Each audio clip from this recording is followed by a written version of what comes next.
merci Monsieur Rapkin de toutes ces précisions qui nous éclairent beaucoup sur ce qui s'est passé, sur les tendances en plus, les tendances futures. On pourrait se prendre quelques minutes de questions, je pense que ça vaut vraiment la peine. Oui. Étant donné le décalage horaire, j'ai décidé de marcher plutôt que de m'asseoir pour ne pas m'endormir pendant ma conférence. Monsieur, il faut stopper là. J'aurais deux questions. Alors, qui sont toutes simples. Peut-être la deuxième n'est pas si simple que ça. Ce que vous avez dit à la fin, c'est-à-dire créer un judaïsme qui romperait avec le judaïsme rabbinique. Ça serait quoi? C'est ce qu'ils appellent le judaïsme de la terre d'Israël. En fait... Donc un judaïsme serait plus en lien avec la terre qu'avec le ciel. Est-ce que je peux... Ils ne le formulent pas ainsi, mais je vais vous dire pourquoi ils appellent ça le judaïsme de la terre d'Israël. Parce que là, quand je dis qu'il y avait le monothéisme biblique et ensuite le judaïsme rabbinique après le 1er siècle, le judaïsme rabbinique est une conséquence, une transformation qui répond aux nouvelles conditions de dispersion. Il n'y a pas de temple, il n'y a pas de sacrifice, donc le judaïsme, c'est un autre culte. Et donc il y a toute une révolution, à mon avis, qui a été faite au 1er, 2e siècle, surtout avec le Talmud au 5e, c'est de créer un judaïsme portatif, qui est transnational, qui n'est pas basé justement. Et ce judaïsme-là est pacifique, et, bon, il y a 3 serments contre l'utilisation de la force, etc. Les adeptes du national-judaïsme se sentent très mal à l'aise avec cela. Et certains, très honnêtes par ailleurs, disent « on ne veut plus de ça. On veut se libérer de ce carcan du judaïsme rabbinique et créer quelque chose de nouveau. » Et pour l'instant, ce n'est pas articulé d'une façon pratique, mais j'ai entendu dans mes conversations avec ces intellectuels et dans les écrits que c'est ce qu'il faut faire. La deuxième question, c'est sur la destruction du temple. Alors moi j'ai lu que ça serait une fiction. Alors je voulais savoir si vraiment il y a eu une destruction du temple archéologiquement prouvée ou si c'est comme dans plusieurs, les histoires de religieuses sont portées aussi par beaucoup de mythes. Je voulais vraiment entendre quelqu'un spécialiste. Oui, je ne suis pas archéologue, mais tout ce que j'ai lu suggère que le temple était bien là et que les Romains l'avaient détruit au 1er ou 2e siècle. Oh, oui. Ah ben, en fait, on a une preuve romaine. Si vous êtes à Rome, il y a l'arc de Titus avec les ustensiles du temple. Donc, les Romains n'étaient pas intéressés à créer des mythes du judaïsme.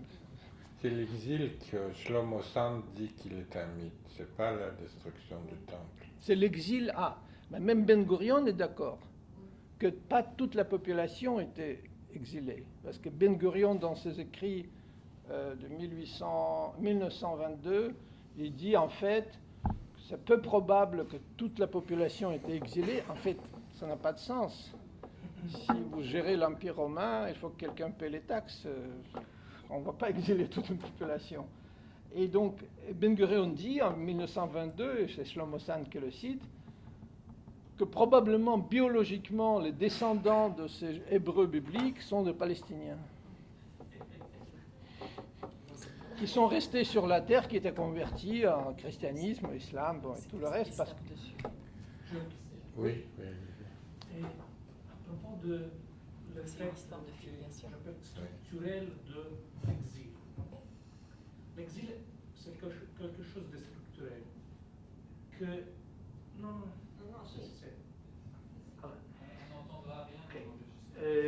Mon question, si l'exil est structurel, si aujourd'hui, avec le renforcement de ce judaïsme nationaliste, le judaïsme rabbinique se trouve en une condition qui est analogue à la condition, par exemple, de Saint Paul avec le césarisme ou de Jésus de Nazareth, avec la loi hébraïque, avec la question du sabbat. Je vous demande si nous avons, plus le nationalisme augmente, plus l'hébraïsme a l'occasion d'une conversion, a l'occasion de sentir la universalisation du message de Christ par rapport à la loi qui avait à l'origine ce risque aussi le christianisme, mais le risque de la localisation, de la limitation de confins et pas la différence entre terre et ciel, mais l'idée que la terre c'est quelque chose que nous pouvons avoir des confins géographiques, des confins cartésiens, un axe cartésien. Oui, bon, non, ça va. Ce que je peux dire, si j'ai bien compris la question, non, je ne veux pas utiliser le microphone. C'est mieux. Non, c'est le jour de sabbat, je ne peux pas. Alors, ce que je peux dire en réponse à votre question, c'est que la fondation du judaïsme rabbinique, telle qu'elle est décrite dans le Talmud, parce que de nouveau, là je ne parle pas des faits historiques, mais ce qui m'intéresse, c'est la mémoire collective et comment c'est transmis. Le fondateur de ce judaïsme rabbinique est un rabbin, bien entendu, Yohanan ben Zakkai, dont le Talmud dit qu'il était pris dans le siège de Jérusalem par les zélotes qui ne permettaient personne de quitter les murailles de Jérusalem. Et le Talmud dit, il envoie une flèche vers les troupes romaines avec une petite note. Je suis parmi les admirateurs de l'empereur. Ensuite, il se fait trafiquer comme un corps. On le met dans un cercueil, on le sort de la ville. Il se met devant le commandant des troupes romaines, Vespasien, je crois que c'était à l'époque. Et lui, et le Talmud rapporte, de nouveau, ce ne sont pas des faits historiques probablement, mais c'est important que l'image est transmise. Qu'est-ce que vous voulez, le rabbin? Demande le Romain. Il dit, je veux une petite ville où je pourrais enseigner la Torah. Il ne mentionne pas Jérusalem, il ne mentionne pas le temple. Ça veut dire, lui, il avait déjà pris la décision que c'est terminé. C'est une autre page qui s'ouvre, et c'est comme ça que le Talmud le présente. Donc, effectivement, si vous voulez, on peut le voir en comparaison, sans être expert dans l'histoire du christianisme, effectivement, ça donne lieu à un judaïsme transnational, aujourd'hui on dirait globalisé, qui ne dépend pas de la terre, et qui ne dépend pas du temple, qui ne dépend pas des sacrifices. Et même si les sacrifices sont mentionnés dans le rituel quotidien du judaïsme, il n'y a pas de rapport, comme je dis dans ma première citation, il n'y a pas de rapport pratique avec cela. Bon, c'est une longue réponse. Voilà. À la question. Une petite question, monsieur Rapier. Enfin, ce matin, j'ai parlé à propos des Juifs de ce rapport un peu particulier avec la terre. Bon, déjà le fait que Adam, ce soit Adama la terre, déjà qu'il y a eu cette histoire d'exil qui peut être vue par une oreille de psychanalyste comme une sorte de castration ou une sorte d'interdit de l'inceste.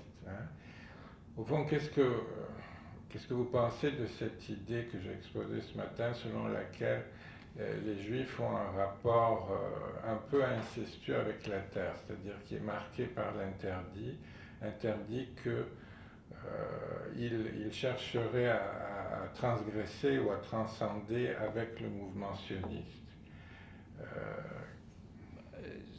Je ne me sens pas très à l'aise avec la terminologie psychanalytique, donc si j'ai bien compris, parce que de nouveau, si j'ai bien compris, le rapport à laquelle vous faites référence, c'est un rapport qui effectivement est inhabituel, ce que je peux dire. Ce n'est pas un rapport que disons, les Français ont avec la France ou les Russes avec la Russie, c'est leur patrie, etc. Pas du tout, parce que, comme j'ai dit, la terre est promise et donc elle appartient à quelqu'un d'autre. C'est ça. Donc si je vous promets, disons, ma chemise, c'est ma chemise, c'est pas la vôtre. Je vous la promets, mais si vous venez et vous la prenez, c'est une autre chose. Donc j'utilise des métaphores très très claires. Donc pour le judaïsme disons, traditionnel, et même le texte, en fait, je ne me parle pas de c'est le texte de Pentateuque, c'est une promesse et très clairement c'est dit, et si vous ne vous comportez pas comme je vous dis, vous êtes dehors. Mais ce qui caractérise justement ce groupe, ce que les unit, c'est la Torah et les commandements qui sont donnés au mont Sinaï, donc à l'extérieur de la terre. Pourquoi ça n'a pas été donné en terre d'Israël? Justement, ce qui renforce cette dimension universelle, parce que c'est donné dans un désert. Il n'y a rien. Ce n'est pas un pays. Il n'y a pas de repère, il n'y a pas d'identification. On ne sait même pas trop où se trouve le mont Sinaï. Donc c'est une identité qui est effectivement universelle, et le rapport avec la terre, c'est un rapport clairement conditionnel. Je ne peux pas dire incestueux parce que je ne comprends pas ce... Disons, il faut connaître tout cet univers que je ne connais pas. Mais c'est clair que c'est un rapport qui parfois en fait est décrit comme un rapport d'un couple. Ah oui. Il y a plus que ça, je dirais. Rapport de couple que si tout va bien, si on se comporte selon les conditions, ça va, sinon c'est un divorce. C'est un divorce. Et effectivement, la fête de Pentecôte juive, donc c'est Shavuot en été, dans les congrégations séfarades, on va lire un contrat de mariage entre Dieu et le peuple d'Israël, et où la terre aussi apparaît comme partie de ce contrat. Donc cette imagerie de couple est aussi très présente dans les textes bibliques, parce que les filles de Jérusalem, vous vous êtes comportées comme des prostituées, c'est très très courant dans le Pentateuque. L'image de la prostituée, si vous regardez le livre de, on dit Osée, comment on dit? José. Non, pas José, l'autre, H-O. Osée, voilà. Osée, donc il y a aussi cette image qui est là. Il y a dans plusieurs autres livres, et José aussi, par ailleurs. Josué est marié éventuellement, pas selon le texte, mais la tradition rabbinique, qu'il se marie avec Rahav, qui est la prostituée la plus connue de la région. Donc c'est un rapport qui souvent... Et pourquoi elle la marie? Parce que c'est lui qui conquit la terre. Donc il y a plusieurs pistes à réflexion. En tout cas. Merci, M. Rafkin. Oui.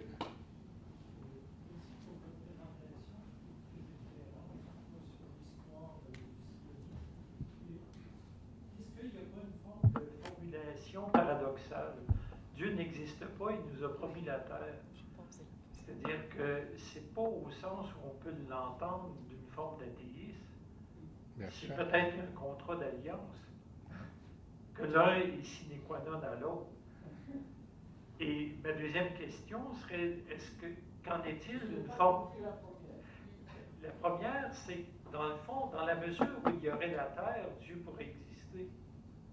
Mais si ce lieu privilégié n'est pas là, ben, il n'y a pas encore de Dieu dans son effectivité.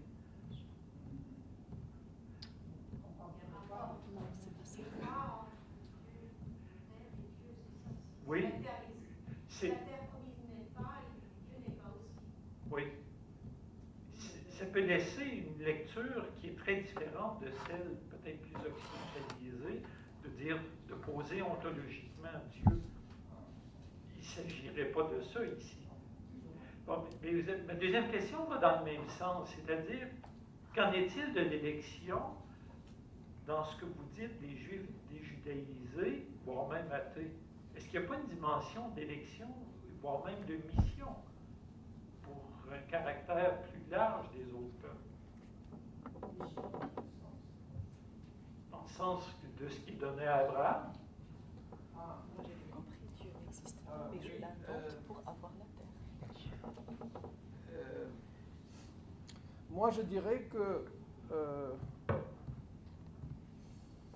il y a un livre, effectivement, qui s'appelle « Le prince et le prophète », que je cite dans mon livre et qui traite de cet aumônier protestant de l'ambassade britannique avec Herzl. Donc, l'un était encouragé par l'autre, donc c'est le prophète qui poussait Herzl à agir politiquement.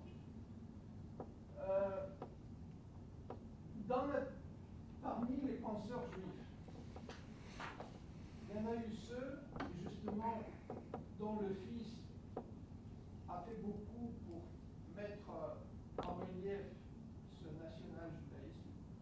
C'est le Rav Kook, son fils, qui était très natif. Le père est mort en 1935. Mais le père était un grand mystique et poète. Il était parmi les rares rabbins qui avaient une attitude plutôt moins négative par rapport aux colons sionistes. Parce que les colons sionistes ne pratiquaient pas le judaïsme, ils se comportaient d'une façon qui était vraiment très mal vue par les rabbins. Il n'y avait pas de mariage, il y avait toutes sortes de choses qui étaient contre la tradition. Mais ce Rav Kook, Rabbin Kook, il disait il faut comprendre que ces gens-là font un travail de base très important. C'est l'âne sur lequel apparaîtrait le Messie. Pas très complémentaire, mais ils ne sont même pas conscients de ce qu'ils font, mais ils font le travail de l'arrivée du Messie.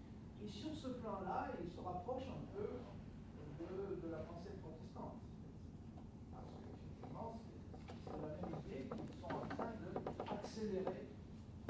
Sauf que pour les protestants, c'est le second événement du Christ. Bon, on aurait vu, c'est le premier Messie. Le judaïsme serait le fils du protestantisme. L'idée d'un travail Le sionisme, terrestre pardon. peut affecter les processus célestes. Bon, alors je suis obligé d'interrompre les questions. Désolé. On va donner la parole à Houli Abdelwahed, voilà,